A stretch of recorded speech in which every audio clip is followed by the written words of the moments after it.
Então eu coloquei aqui primeiro na tela para vocês todo o sistema digestório, desde a região de boca, seguindo pelo esôfago até a cavidade do abdômen, mas eu quero tirar esse sistema digestório daqui um pouquinho só, porque eu quero mostrar a estrutura óssea e dentro dessa estrutura óssea eu quero que a gente enxergue algumas das cavidades que eu comentei anteriormente.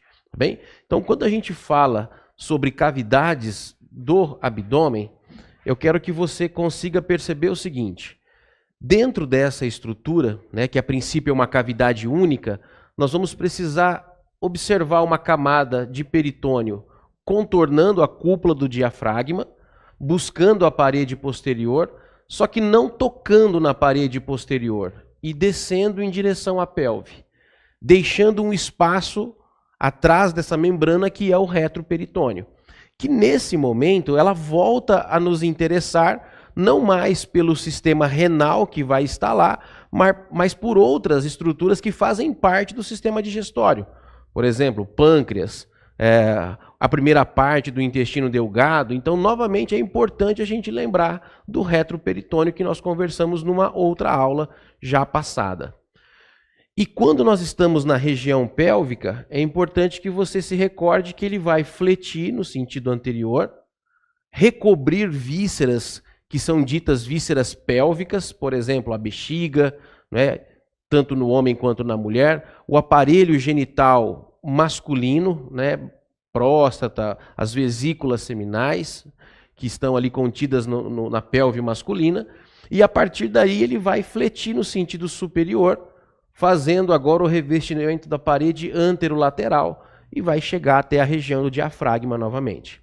Então, quando nós olhamos isso, nós conseguimos ter uma percepção de que eu tenho uma cavidade que vai estar retroperitoneal, uma cavidade que está subperitoneal e eu tenho uma cavidade peritoneal. Né? Então, partindo desse princípio para a gente começar a estruturar os próximos elementos. Agora, o que eu quero que você note? Hoje, nesse momento da nossa aula, vai nos interessar os elementos que estão dentro da cavidade peritoneal, pelo menos nesse primeiro momento da aula. E existe uma alça de peritônio que vai sustentar uma parte do intestino grosso e que ela se posiciona horizontalmente. Que alça que é essa? O colo transverso. Né? Então, olhando para essa estrutura, eu tenho uma alça de peritônio que vai fazer isso. Ó. Ela vai avançar no sentido anterior e inferiormente. Quando esse colo transverso faz esse movimento, quando essa estrutura, nessa alça, faz esse movimento para sustentar o colo transverso, ele vai dividir a cavidade peritoneal em duas metades. Eu vou ter uma cavidade chamada de supracólica e uma cavidade infracólica. Então, toda vez que nós estamos fazendo um procedimento cirúrgico ou estamos fazendo uma avaliação do abdômen, é importante que você tenha a percepção de qual cavidade você está. Eu estou na peritoneal, mas em que região dela? Na infracólica ou na supracólica? Então, esse é um ponto crucial. A partir do momento em que eu tenho essas definições da cavidade do peritônio, é compreender quais vísceras estariam posicionadas dentro de cada uma delas. Tudo bem? Então, só chamar a atenção de vocês, né, para o elemento que fez essa distinção. Né, o que dividiu a cavidade do peritônio em supracólica e infracólica, que é o mesocólon transverso, que vai revestir e vai sustentar o cólon transverso do intestino grosso. Tudo bem? Então essa é uma percepção que eu preciso que você tenha. A partir dessa estruturação que nós colocamos ali, eu queria perguntar para você o seguinte: se nós considerássemos novamente a questão do peritônio e pensássemos numa próxima alça que o peritônio também apresenta, mas que agora ele não estaria posicionado horizontalmente da maneira que nós vimos, mas sim que ele estivesse posicionado obliquamente.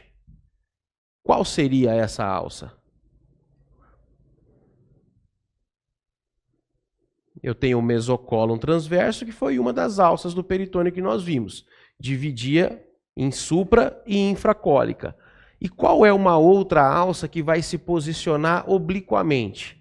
Partindo aqui da parte superior esquerda e indo em direção à parte inferior direita. Então, o trajeto do que ela vai sustentar seguiria nesse sentido. Vocês se recordam disso? É um meso também. E esse agora vai ser o mesentério. Então, além do mesocólon transverso, que se posicionava horizontalmente, eu tenho um mesentério. Enquanto este sustentava o colo transverso, o mesentério vai sustentar a parte do jejuno e do íleo, do intestino delgado.